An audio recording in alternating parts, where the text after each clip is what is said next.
बिस्मिल्लाहिर्रहमानिर्रहीम, अस्सलाम वालेकुम। प्रोग्राम है दी ऑर्किड स्कूल जीतेगा Pakistan ASPL PSL 5 powered bye Medicom. मैं हूं आपकी होस्ट राबेल शेख जी और एक बार फिर हम लोग इस प्रोग्राम में हाजिर हुए हैं सिर्फ आपके लिए PSL की अपडेट्स लेके। कल था मैच लाहौर का और कराची का, और जैसे कि कल वुमेंस डे था और मुझे वैसे भी किसी ने बोला था कि ये जो है आपके लिए गिफ्ट है कि ये लाहौर जीत जाए, लेकिन लाहौर को इतना कराची वाले धो रहे थे, लेकिन एंड में जब पता लगा कि लाहौर जीत गया तो बड़ी खुशी हुई। लाहौर के साथ वैसे भी बहुत ज़्यादा दुआएं थी हमारी। तो अब इस प्रोग्राम में अपने पहले गेस्ट को हम इंट्रोड्यूस करवाते हैं। स्पोर्ट एनालिस्ट हैं, बड़े अच्छे क्रिकेट प्लेयर हैं और खेल भी रहे हैं अभी। आगा साबिर साहब, अस्सलाम वालेकुम, कैसे हैं आप? मैं अल्लाह का शुक्र ठीक। आपको याद है कल आपने बोला था कि लाहौर जीतेगा, सिर्फ मैंने और आपने बोला था कि लाहौर जीत जाएगा। ये 7 प्रेडिक्शन थी और आधे मैच तक ऐसा नहीं लग रहा था, लेकिन फिर उसके बाद जो टर्न अराउंड हुआ है बहुत अच्छा मैच देखने को मिला, मजा आ गया। एकदम से यू टर्न आया और कुछ समझ नहीं आया कि क्या हुआ। मैंने तो मैच बंद कर दिया था क्योंकि कराची जीत रहा था और बड़ी डिसअपॉइंटमेंट हो रही थी कि भाई कराची जीत रहा है और लाहौर हार रहा है तो मैच देखने का फायदा नहीं। लेकिन जब मुझे पता लगा लाहौर जीत गया तो मुझे समझ ही नहीं आई कि लाहौर कैसे जीता है। मिठाइयाँ बांटी आपने? नहीं, मैंने मिठाइयाँ नहीं बांटी, लेकिन अभी मैं आपको ज़रूर खिलाऊंगी। तो फिर क्या बोलते हैं इस मैच के बारे में? बहुत ज़बरदस्त मैच जैसा मैंने कहा कि हुआ है कल। मेरे ख्याल में one of the best Chase अभी तक PSL की हमें देखने को मिली है। जिस तरह से लाहौर कलंदर ने कमबैक किया है, उन्होंने सारे अपने क्रिटिक्स को साइलेंट कर दिया एक तरह से। ज़बरदस्त उन्होंने बॉलिंग की, ज़बरदस्त उन्होंने बैटिंग की है। उनके जो टीम मैनेजमेंट है, ऑब्वियसली उन्होंने 4-5 मैचों के बाद देखा होगा कि कहाँ गलतियाँ हो रही हैं और उन्होंने ज़रूर कुछ ऐसे प्लेयर्स को इंडक्ट किया है अपनी टीम के अंदर। बॉलिंग में चेंजेस की, कप्तान ऊपर खेलने आए उनका, जिसका बड़ा फ़ायदा हुआ। Overall it was a complete performance. Karachi Kings बहुत अच्छा खेल रही थी, ज़बरदस्त उन्होंने टारगेट दिया।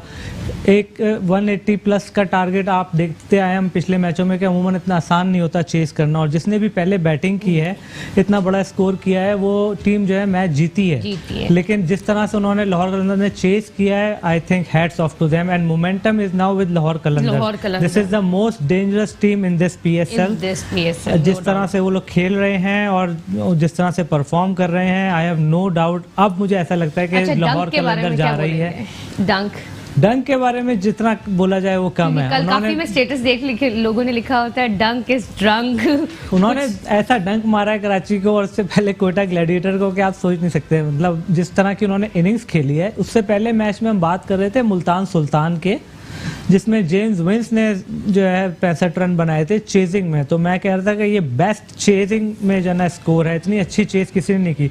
लेकिन सेम डे उन्होंने रात के वक्त के मैच में जो बेन डंक ने किया है, पहले बैटिंग करते हुए फिर भी एक एज होता है टीम के पास, बैट्समैन के पास, कि उनके ऊपर कोई प्रेशर नहीं होता, कोई टारगेट नहीं होता, अपने फ्रीली खेलते हैं। लेकिन शुरू में जिस तरह से 10 ओवर खेले, हमने देखा कि फ़खर जमान बिल्कुल ही आउट ऑफ फॉर्म है, उनसे तो परफॉर्म हो ही नहीं रहा। पहले ओवर में वो आउट हो गए, उसके बाद वो हफीज़ आए, हफीज़ ने भी पूरे PSL में कुछ भी नहीं किया है। एक 98 करने के बाद जो है वो रह गए, और उनका तो खैर पूरा क्रिकेट करियर भी आप उठा के देख ले तो इसी तरह से उन्होंने खेली है अपनी क्रिकेट के। हर सीरीज़ के एक मैच में वो रन करते हैं, फिर वो पूरी सीरीज खेलते आते हैं और उनका वो चलता रहता है। तो जब उन्होंने 24 बॉलें खा गए, वो 16 रन उन्होंने खाली बनाए, तो ऐसा लगता है कराची किंग्स आराम से मैच को ले जाएगी और ये सब खाली प्रोसेशन होगा, बस एक फॉर्मेलिटी होगी जो पूरी करेगी। And then in comes Ben Dunk. उनके तो इरादे इस दफा कुछ और ही लग रहे हैं। 12 छक्के मारना आसान नहीं होता। ठीक ठाक बड़ा ग्राउंड है कज़ाफी स्टेडियम का, और जो उन्होंने छक्के मारे हैं देवर ह्यूमंगस, बड़े बड़े छक्के, और अपनी विल से मार रहे थे। 4 दिन पहले उन्होंने एक रिकॉर्ड बनाया PSL का 10 छक्के मारने का, और 4 दिन के बाद अपने रिकॉर्ड को ब्रेक कर देना, 12 छक्के मार देना। So hats off to them. 40 में 1 रन और हो जाता तो चलो सेंचुरी हो जाती। आई थिंक जो है वो फवाद राना साहब बहुत खुश होंगे अपनी इस बाई के ऊपर के उन्होंने बेन डंक को पिक किया and finally one of their overseas player is performing, और वो जो है ना मैच जीत रहे हैं उनके लिए। बाकी जितने भी फॉरेन प्लेयर्स हैं उनकी कोई इतनी अच्छी मैच में नजर नहीं आ रही, लेकिन इन्होंने बहुत बहुत अच्छा खेला है। पहली दफ़ा ऐसा देखने को मिला है कि कोई फॉरेन प्लेयर लाइक 12-6 एकदम से आते साथ ही कोई कभी बॉल इधर जा रहा है कभी उधर जा रहा है, कुछ समझ ही नहीं आ रहा था क्या हो रहा है। बिल्कुल बॉलर बिल्कुल ऐसे लग रहे थे, ऐसे बेबस हुए हैं। आमिर ने जिस तरह से स्टार्ट किया उनका इतना अच्छा स्विंग हो रहा था, सीम हो रहा था, बॉल पेस के साथ बॉल कर रहे थे, बड़े कमिटेड लग रहे थे। लेकिन थोड़ा सा ड्रॉबैक हुआ हमारी कराची किंग्स के साथ कि उनके जो आमिर यामीन है जिन्होंने पिछले मैच में बहुत ज़बरदस्त बॉलिंग की थी, उनका सेकंड ओवर के अंदर हैमस्ट्रिंग पुल हो गया।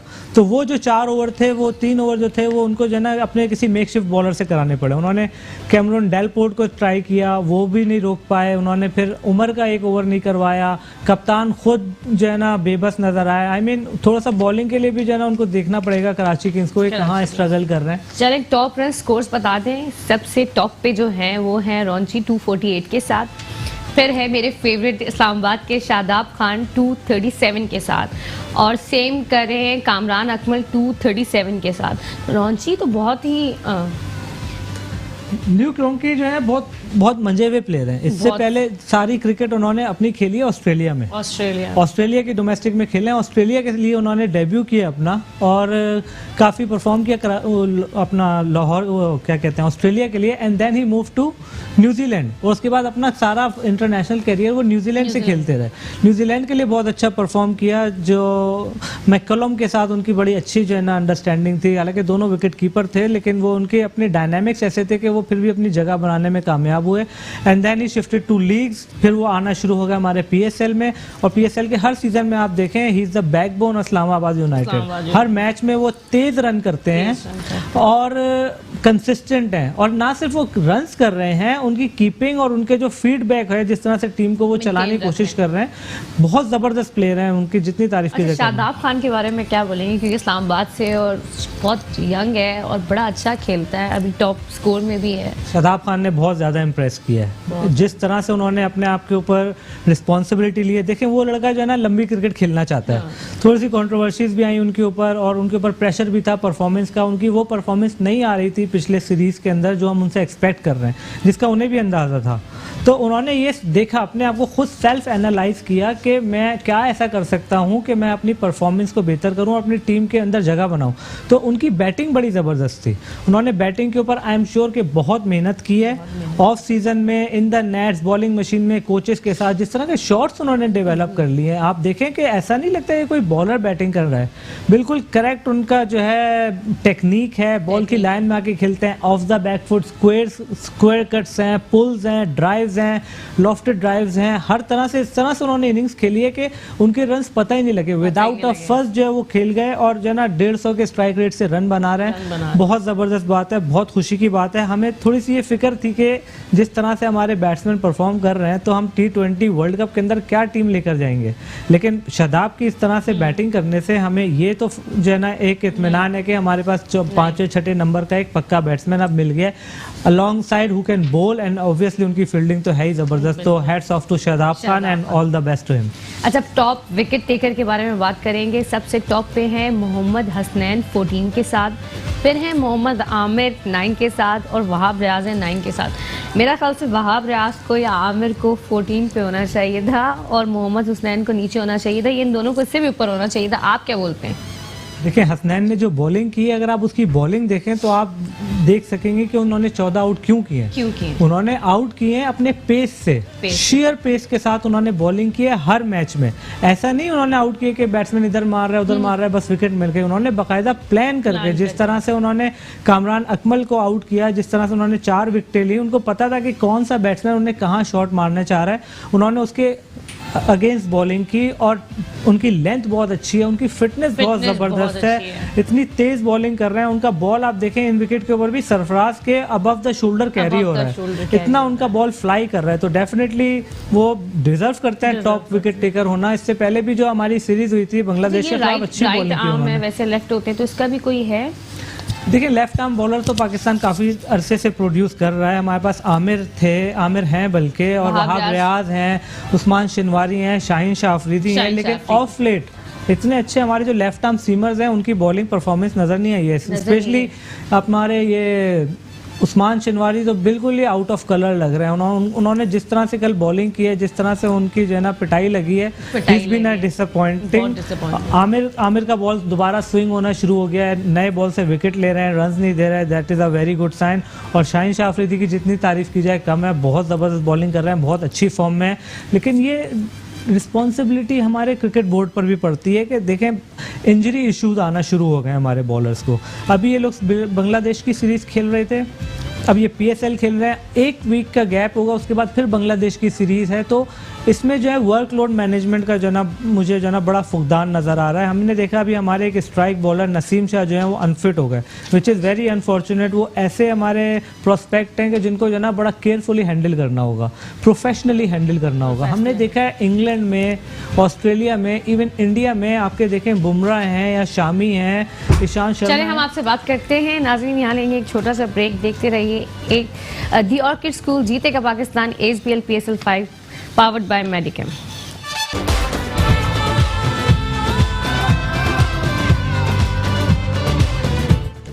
जी नाज़रीन, वेलकम बैक। एक दफा फिर आपको खुशामदीद कहते हैं। प्रोग्राम है दी ऑर्किड स्कूल जीतेगा Pakistan ASBL PSL 5 powered by Medicam. मैं हूं आपका मेज़बान डॉक्टर बुलंद इकबाल। मेरे साथ मौजूद हैं मेरी साथी मेज़बान राबिल शेख जी, और हम बात कर रहे हैं कल का जो मैच हुआ था जो कि लाहौर कलंदर्स और कराची किंग्स के दरमियान हुआ, जिससे कि लाहौर कलंदर की जो पॉइंट्स टेबल पे पोजीशन है वो भी अब चेंज हो गई है। पहले लाहौर कलंदर आखिरी नंबर पर ये टीम थी और अब लाहौर कलंदर की टीम जो है वो 5वें नंबर पर आ गई है, यानी क्वेटा ग्लैडिएटर्स अब लाहौर कलंदर से भी पॉइंट्स टेबल पे नीचे चले गए हैं। आपको हम पॉइंट्स टेबल भी दिखाना चाहेंगे, अगर पॉइंट्स टेबल रेडी है तो स्क्रीन पे आपको हम पॉइंट्स टेबल दिखाते हैं और उसके बाद टीम्स की जो पोजीशन है वो आपको बताएंगे। मुल्तान सुल्तान्स बदस्तूर पहले नंबर पर 11 पॉइंट्स के साथ, पेशावर ज़ल्मी 8 मैचेस खेलने के बाद 9 पॉइंट्स के साथ दूसरे नंबर पर, इस्लामाबाद यूनाइटेड 9 मैचेस खेलने के बाद 7 पॉइंट्स के साथ तीसरे नंबर पर, कराची किंग्स 7 मैचेस खेलने के बाद 7 पॉइंट्स के साथ चौथे नंबर पर, लाहौर कलंदर 7 मैचेस खेलने के बाद 6 पॉइंट्स के साथ 5वें नंबर पर, और क्वेटा ग्लैडिएटर्स 8 मैचेस खेलने के बाद 6 पॉइंट्स के साथ 6ठे नंबर पर हैं। अब नाजरीन ये भी देखना होगा कि कुल ये कहा जा रहा है कि 10 मैचेस लीग में होने हैं, यानी अगर देखा जाए तो अब इस्लामाबाद यूनाइटेड का एक ही मैच बाकी है और क्वेटा ग्लैडिएटर्स के 2 मैचेस बाकी हैं। यानी अब इन 2 मैचेस में अगर क्वेटा ग्लैडिएटर्स की टीम दोनों मैच जीत भी जाती है तब भी टोटल 10 पॉइंट्स बनेंगे क्वेटा ग्लैडिएटर्स के। लेकिन जिन टीमों ने इस वक्त कम मैचेस खेले हुए हैं, जैसे लाहौर कलंदर ने 7 मैचेस खेले हैं, अगर ये 3 मैचेस जीतते हैं तो इनके 12 पॉइंट्स हो सकते हैं, यानी ये फिर भी क्वेटा ग्लैडिएटर्स से आगे रहेंगे। इसी तरह कराची किंग्स के भी अभी तक 7 मैचेस हुए हैं और 7 पॉइंट्स इनके हैं, यानी अगर 3 मैचेस ये जीत लेते हैं तो ये भी क्वेटा ग्लैडिएटर्स से आगे रहेंगे। यानी अब क्वेटा ग्लैडिएटर्स के चांसेस बहुत कम होते जा रहे हैं आगे इस PSL टूर्नामेंट में क्वालिफाई करने के लिए। और अब इफ्स एंड बट्स की बात आ जाती है, जिस तरह 92 के वर्ल्ड कप में पाकिस्तान के लिए कहा जा रहा था कि अगर फलां टीम इतने रन से हार जाए और फलां टीम इतने रन से जीत जाए तो फिर पाकिस्तान की के चांसेस बनते हैं, उसी तरह से अब क्वेटा ग्लैडिएटर्स के साथ ये पोजीशन नज़र आ रही है। बहरहाल हमारे साथ मौजूद हैं आगा साबिर साहब, क्रिकेटर हैं, बड़ा अच्छा तजज़िया है, इनसे हम जानते हैं कि ये क्या कहते हैं पॉइंट्स टेबल के हवाले से। जी आगा साबिर, क्या नज़र आ रहा है सर? मैचेस अब बड़े कम मैचेस रह गए हैं, बहुत सी किसी टीम का 1 मैच रह गया है, किसी का 3 मैचेस रह गए हैं, किसी के 2 मैचेस रह गए हैं, टोटल हर टीम ने 10 मैचेस खेलने हैं। बहुत ज़बरदस्त सिचुएशन है डॉक्टर साहब टेबल की, और मैं ये समझता हूँ कि इस वक्त सिवाय मुल्तान सुल्तान्स के कोई भी टीम ऐसी नहीं है कि जो फील करेगी एट होम, क्योंकि वो एक खाली टीम है मुल्तान सुल्तान जो पहुंच चुकी है। बाकी 3 जो हमारी ऊपर की टॉप स्लॉट्स हैं वो किसी भी टीम के लिए एक चांस है। आउटसाइड चांस अभी तक क्वेटा ग्लैडिएटर के लिए भी है, जैसे आपने कहा, बट इफ्स एंड बट्स के ऊपर है कि ये हारे वो जीते, रन रेट अच्छा करें ये वो। लेकिन रियलिस्टिकली अगर हम देखें तो जो है लाहौर कलंदर इट्स बीन अ रेवलेशन, जिस तरह से उन्होंने खेला, जिस तरह से परफॉर्म किया, कमबैक किया और 3 मैच जीते, तो सबको खतरा होगा उनसे। कराची किंग्स के लिए भी इतना आसान नहीं है। इस्लामाबाद यूनाइटेड ऑलमोस्ट, हालांकि वो अभी तक 3rd पोजीशन पर है, लेकिन उनका सिर्फ 1 मैच बाकी है, तो उनको तो पता है कि हमारे जो है ना बैक पैक करने का टाइम आ चुका है। देखा जाए तो 7 पॉइंट्स कोई ज्यादा पॉइंट्स नहीं है सर, 1 मैच बाकी है, 1 मैच जीतने के बाद भी 9 पॉइंट्स होंगे, और कोई भी टीम, इवन लाहौर कलंदर अगर 2 मैचेस जीत जाती है तो उनसे आगे निकल जाएगी। बिल्कुल, लाहौर कलंदर को सिर्फ 2 मैचेस जीतने हैं अपने पूल के अंदर, बिल्कुल, और वो जो है ना पहुंच जाएंगे। इस्लामाबाद यूनाइटेड थोड़े से जो है ना कॉम्प्लेसेंट लगे इस पूरे PSL के अंदर, अच्छा परफॉर्म करते हुए बॉलिंग में बैटिंग में, फिर भी मैच दे गए, क्योंकि T20 क्रिकेट जो है ना, यहाँ पे बॉलों के ऊपर मैच चेंज होता सर है। मेरे ख्याल में तो 3-4 रन बॉलें रेट का ये जो जीतने का मार्जिन होता है ना, नेट रन रेट, इसका सारा दारोमदार होगा।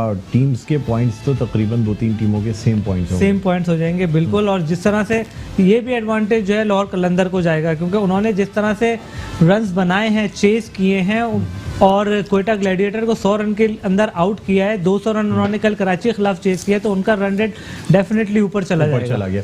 सर यहाँ एक और बात भी आगा साबिर साहब आपसे जानना चाहेंगे, कल मोहम्मद हफीज की जो बैटिंग थी ना, वो लाहौर कलंदर को बड़े पीछे लेके चली गई थी। सर ये कहा जा रहा था कि लाहौर कलंदर पे जो प्रेशर पीरियड आया था वो शायद मोहम्मद हफीज की बैटिंग की वजह से आया था। 16 रन 24 गेंदों पे और एकदम आस्किंग रन रेट 12-13 पे पहुंच जाना बिल्कुल शुरू के ओवर्स में सर बड़ा मुश्किल हो जाता है। क्या कहते हैं आप? वो तो उसके बाद बेन डंक ने जो है ना, वो तो सर हफीज का आप पूरा कैरियर उठा के देख लें तो वो कभी भी जो है ना कोई बैशर किस्म के क्रिकेटर नहीं रहे, जो आउटस्टैंडिंग इनिंग खेल के मैच को वन साइड कर दें, उनका कभी ऐसा कैरेक्टर रहा ही नहीं है। सारी क्रिकेट जो है वो उन्होंने एज अ बैट्समैन खेली है, लेकिन टीम के अंदर सर्वाइव करते रहे वो अपनी बॉलिंग के ऊपर। लेकिन जब उनकी बॉलिंग के ऊपर जो है एतराज़ात शुरू हुए तो उन्होंने कभी एक्शन ठीक कर रहे हैं, कभी नहीं कर रहे हैं, फिर कभी एक आध बीच में कोई इनिंग्स खेल देते थे, तो वो he was a sort of package, इस तरह से खेलते रहे। तो उनकी ये एबिलिटी नहीं है, और फिर उनसे एक मैच में 98 करने के बाद वो इतना ज़्यादा फंस गए कि उनसे परफॉर्म ही नहीं हो रहा। अब वो उन्होंने कल जो बैटिंग कर रहे थे तो डेफिनेटली लग रहा था कि वो अपने लिए खेल रहे हैं, टीम के उन्होंने प्रेशर नहीं लिया, सिचुएशन को एनालाइज नहीं कर पा रहे थे। वो उनको ये अंदाज़ा नहीं था कि मैंने किस वक्त बड़ी हिट पे जाना है, किस वक्त मैंने ये जो है इसको रोटेट करना है। तो वो बहुत जो है ना कंफ्यूज लगे इन दी एंड उन्होंने नथिंग शॉट खेला। तो ये इस तरह के एटीट्यूड से तो टीम को भी नुकसान होता है, उनकी अपनी साख को भी नुकसान हो रहा है। तो बिल्कुल ये नहीं कि देखिए ना आप, एक और बात भी जो एक अहम मिसाल है वो ये है कि बेन डंक अगर चाहते तो एक डबल लेके और उसके बाद फिर छक्का मारते तो उनकी सेंचुरी बन सकती थी, लेकिन टीम जो है ना वो मुश्किल में आ सकती थी। एक परफेक्ट एग्जाम्पल बेन डंक ने शो किया कि उनकी अपनी पर्सनल सेंचुरी मैटर नहीं करती थी, टीम का जीतना बहुत इंपॉर्टेंट था। ये मिसाल कायम की है सर 99 पे। एक स्पोर्ट्स कल्चर एक डेवलप किया जाता है। हम जब इंग्लैंड में खेलते हैं या हमने कोई जो है ना ये जितनी भी बाहर मुल्कों में क्रिकेट खेली है, वहाँ पे हमने देखा है कोचिंग कोर्सेज किए हैं, वहाँ पे सबसे पहले कोई भी स्टूडेंट होता है, कोई भी क्रिकेटर होता है, उसके अंदर एक चीज़ जो है ना वो डेवलप की जाती है कि स्पोर्ट्स का कल्चर। और कल्चर आपको ये सिखाता है कि टीम्स कम फर्स्ट। आपने अपने जितने भी टीम मेट्स हैं उनकी कैसे रिस्पेक्ट करनी है और टीम के लिए आपने कैसे जो है ना कंट्रीब्यूट करना है। बिल्कुल। और वही उन्होंने शो किया वहाँ पे कि उनका टारगेट सिर्फ यही था कि किसी तरह से मेरी टीम जीते। हालांकि इतना मुश्किल उनके लिए टारगेट था, लेकिन बेन डंक के चेहरे से किसी वक्त भी नहीं लगा कि वो प्रेशर है। He knew what he can do और उन्होंने अपने आप को अप्लाई किया। और जब आप आते हैं अपनी स्किल्स को बैक करते हैं तो definitely Fortune favours the brave. ठीक है, बिल्कुल। आगा साहब आपसे मजीद बात करेंगे। नाज़रीन आपको टॉप बैट्समैन भी दिखाएंगे, टॉप बॉलर्स के बारे में भी बताएंगे जो PSL 5 के इस टूर्नामेंट में मौजूद हैं। साथ ही साथ और भी बहुत सी बातें होंगी, लेकिन यहाँ एक छोटा सा वक्फे के बाद दोबारा आपकी खिदमत में हाजिर होते हैं। कहीं ना जाइएगा, देखते रहिए द ऑर्किड स्कूल जीतेगा Pakistan HBL PSL 5 powered by मेडिकैम।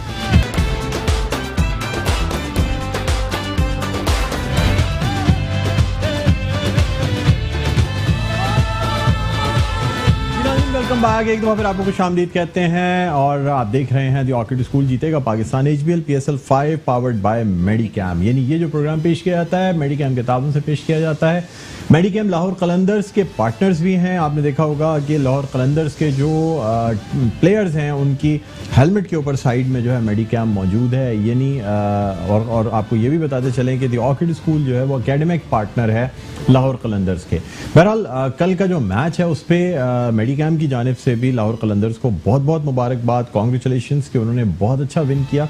और ये मैच जो है वाकई एक विनिंग इनिंग्स जो है वो खेली बेन डंक ने, जिसे कहते हैं ना कि मैच जिताने वाली इनिंग खेली। ऐसे तो सेंचुरीज बहुत सारे प्लेयर्स बनाते हैं और बड़े बड़े स्कोर्स करते हैं, लेकिन मैच विनिंग इनिंग्स जो होती है या मैच विनिंग शॉट जो होता है ना वो बड़े कम प्लेयर्स के हिस्से में आता है। तो हमारे साथ मौजूद है आगा साबिर साहब। क्या कहेंगे सर, खास तौर पे जो खुशी एक बैट्समैन को मैच विनिंग शॉट लगा के मिलती है जिस वक्त 4 रन चाहिए हो और बैट्समैन जो है ना छक्का मारे, 6 मतलब लगाए, जिस तरह मियांदाद ने लगाया। बहुत कम बैट्समैन ऐसे होते हैं जो लास्ट का विनिंग शॉट एक सुपर फिनिश करते हैं। मैच विनिंग शॉट खेलना है, स्पेशली द सिनेरियो, जो पीछे का सिनेरियो वो प्लेयर करता हुआ आ रहा होता है, जिस तरह से बेन डंक ने किया, या जिस तरह से आपने ग्रेट जावेद मियादाद साहब की बात की जो उन्होंने शारजा में हिंदुस्तान के खिलाफ छक्का ला के मैच जिताया था। उन्होंने छक्का आखिरी बॉल पे लगाया था, लेकिन उससे पहले वो 110 रन बना चुके और इस वक्त भी जो है बेन डंक ने जरूर आखिरी छक्का लगाया, लेकिन उससे पहले वो 93 रन बना चुके थे। तो जो स्ट्रगल की उन्होंने, जिस हदफ के लिए वो जा रहे थे, कितनी मुश्किलात से उन्होंने फाइट करके टीम को इस पोजीशन में लेकर आए, I think he was the right candidate, well deserving के वही जो ना मैच का जो ना आखिरी विनिंग शॉट लगाते। और जब उन्होंने लगाया होगा तो it must be very ecstatic for him, he was over the moon. और जिस तरह से मतलब वो ऐसी फीलिंग होती है कि आप डिफाइन नहीं कर सकते। यस आई डिड इट वाली जो फीलिंग आती है ना कि ये मैंने इस काम को पूरा किया, स्पेशली जब आप राइट ऑफ हो जाए, बिल्कुल 10 ओवर तक आप मैच में ही ना हो, और फिर आखिर में आके 40 बॉलों में। मुझे एक बात ये बताएं कि सोहेल अख्तर की अगर हम कल की इनिंग्स देखते हैं ना सर, वो बड़ी कैप्टन इनिंग नजर आती है। यानी एक तो ये होता है ना कि इंसान अपने लिए खेल रहा हो और कैप्टन होते हुए वो जितनी बॉलें खुद फेस करना चाहें, वेल लेफ्ट करें, कुछ करें, कोई कैप्टन से तो नहीं पूछ सकता। लेकिन सर कल की उनकी पूरी इनिंग्स में ऐसा लग रहा था कि वो मैच जिताने के लिए बेन डंक को ज़्यादा से ज़्यादा एक्सपोजर देना चाह रहे हैं। स्ट्राइक जो है वो उन्होंने अपनी हाफ सेंचुरी के बाद जब बेन डंक आए और उन्होंने उनके साथ एक पार्टनरशिप की, तो ज़्यादा स्ट्राइक जो है वो बेन डंक को दी जानबूझ के ताकि वो स्ट्राइक कर सकें। बहुत ही कमाल का खेला है वो लड़का कल। जिस तरह से हमने पहले भी डिस्कस किया था कि जब वो कप्तानी कर रहे थे थोड़े से ऑफ कलर लग रहे थे, कमांडिंग नहीं लग रहे थे शुरू के मैचेस में, but with the passage of time, with the passage of the games, जिस तरह से उस लड़के ने कमांड हासिल की, अपने प्लेयर्स को अंडरस्टैंड किया है, मैच को समझा है, जितनी तारीफ की जाए कम है। जो उसने कल इनिंग्स खेली है, अपने आप को खुद प्रमोट करना, एज एन ओपनर आना और फिर मैच को शुरू से लेके चलना। और जब वो खेल रहा था तो उसने देखा कि जना सामने हफीज से स्ट्राइक रोटेट नहीं हो रही, रन रेट जंप किए जा रहा है, as a captain, as an opener उसके ऊपर बहुत प्रेशर था, लेकिन उसने अपने नर्व्स को कंट्रोल किया। Being a captain and being an opener बहुत मुश्किल होता है, लेकिन उसने अपने आप को जो है ना बहुत अच्छा करके दिखाया। और बेन डंक के जब आए तो उन्होंने देखा बेन डंक का अच्छा फ्लो बना हुआ है, तो उन्होंने मेक श्योर किया कि उसको स्ट्राइक राइट टाइम पे मिले, रन रेट हमारा नीचे ना जाए। बॉलिंग जो थी कराची किंग्स की, वो उनके पास लेफ्ट आर्म स्पिनर ज्यादा थे, 2 लेफ्ट आर्म स्पिनर्स थे, आमिर थे। स्पिनर्स बहुत पिटे हैं कल, सीमर्स फिर कम पिटे हैं। देखिए लेफ्ट आर्म स्पिनर्स थे, बैटिंग कर रहे थे सामने बेन डंक, लेफ्ट हैंड बैट्समैन, जिनके लिए उनको हिट लगाना आसान था। इस सिचुएशन को रीड किया सोहेल अख्तर ने कि being a right hand batsman, left arm spinner उनके लिए हिट लगाना आसान नहीं है, whereas left hand batsman के लिए अच्छा है। तो उन्होंने खुद हीरोइक्स बनने की जरूरत नहीं महसूस की और उन्होंने बेन डंक को स्ट्राइक दिया, which is a very good strategy, जिससे टीम जीती और बहुत अच्छी बैटिंग। शुरू में ये कहा जा रहा था कि एक होता है ना कि आपको ऑलरेडी पेस मिल रही हो गेंद की, तो फिर आपने सिर्फ टाइमिंग बनानी होती है और गेंद जो है ना वो ऑटोमेटिक बाउंड्री से बाहर जाएगी। कल के लिए ये कहा जा रहा था कि चूंकि स्पिनर्स हैं और पिच की कंडीशंस भी कुछ ऐसी थी, बॉल ग्रिप कर रही थी पिच, तो वो उस वजह से बैट्समैन की एफर्ट बहुत चाहिए थी गेंद को बाउंड्री के बाहर फेंकने के लिए। Is that true? देखें थोड़ा सा गेंद ग्रिप तो नहीं कर रहा था, पिछले मैचों में हमने देखा कि गीला होने की वजह से किया है, बट जैसे मैच चलता रहा थोड़ा सा पिच बहुत अच्छा हो गया था। रात की नमी की वजह से ओस गिरती है, जिससे एक हल्का सा टिंज आ जाता है पिच के ऊपर, तो बॉल स्किड करता है और अच्छा बल्ले पे आता है। और इस बार जो बल्ले आ गए हैं पिछले 8-10 सालों में डॉक्टर साहब, आप देखें वो तो जो है ना मौत है बैट्समैन की, जरा सी वो बॉलर की, आई मीन जरा सी लगाओ बॉल उतनी दूर जाती है। और डंक को देखें आप, सनत जयसूर्या ने जब ये जो पावर प्ले का इस्तेमाल करना जो शुरू किया ना, वो तो सनत जयसूर्या ने किया, मतलब शुरू के 10 ओवर्स में 100 रन या इस तरीके से करके चलते थे। तो सर क्या ये उस जमाने में कहा गया कि बैट के अंदर जो है ना कोई एल्युमिनियम कोई ऐसी चीज लगी हुई है जो कि नहीं, खैर एल्युमिनियम तो लगा ही नहीं सकते, लेकिन विद द टाइम क्या हुआ है कि ये हुआ था सर, मिथ तो मिथ जरूर थी, मिथ डेफिनेटली थी, लेकिन जो ना बैट मैन्युफैक्चरर से बात करें तो वो कहते हैं कि प्रैक्टिकली पॉसिबल ही नहीं है कि हम कोई मेटल वुड के साथ जो ना करें और उसके लगाने से कोई ऐसी स्ट्रेंथ बल्ले में आ जाए। लेकिन क्या किया है कि इन्होंने इवॉल्व किया है बहुत ज्यादा, प्रेसिंग, विलो की selection, pressing of the bat, और फिर उसकी पावर हिटिंग की उसके अंदर किस तरह से बनाई जाए। लाइफ नहीं होती इन बल्लों की इतनी ज्यादा, 3-4 मैचेस चलते हैं ये, लेकिन इनके अंदर स्ट्रेंथ बहुत होती है, ऊपर से इतना ज्यादा बायोमेट्रिक्स जो आते हैं महंगे वाले, आप सोच नहीं सकते डॉक्टर साहब। हम चाहते हैं नाज़रीन को बताएं, वो तो हम आप देख सकते हैं कि 800, 900 डॉलर के ये बल्ले हैं, अगर आप इनको कन्वर्ट करें तो 1.5 लाख रुपए के बल्ले हैं ये। और जो एक बल्ला बनाने वाली कंपनी है लिवर एंड वुड, उसका तो कॉन्ट्रैक्ट था जो जितने भी महान बल्लेबाज गुजरे हैं, ये Sachin Tendulkar, Brian Lara, Steve Waugh, उनका उसके साथ कॉन्ट्रैक्ट था कि जो है ना उनके बल्ले जब तक वो खेलेंगे वही बनाएंगे।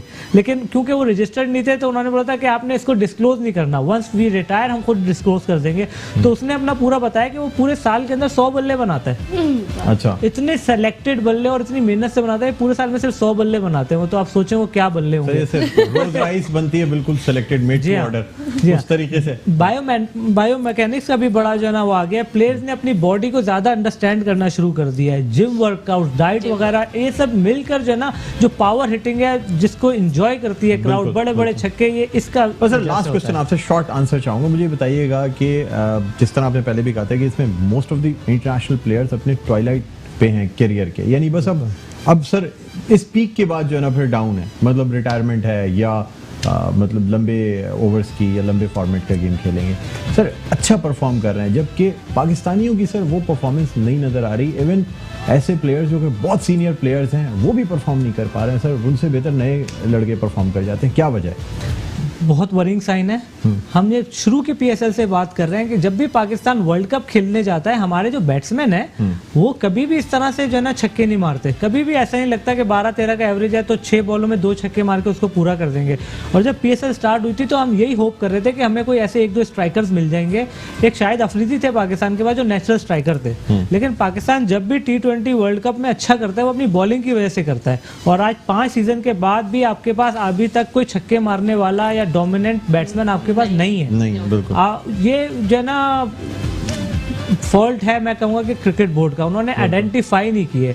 और इस तरह का स्टाफ उनको चाहिए कि जो प्लेयर्स को इस तरह की प्रैक्टिस कराए, आइडेंटिफाई करे कि क्या एरर्स हैं, किस तरह से ये पावर हिटिंग को जो है ना डेवलप करा जा सकता है। Proper training. आसिफ अली आए, उनके ऊपर इतना इन्वेस्ट किया, इतना खिलाया उनको, लेकिन वो भी जो है ना उनका एक ही स्टाइल है, तनी तो तनी, नहीं तो वो भी जो है।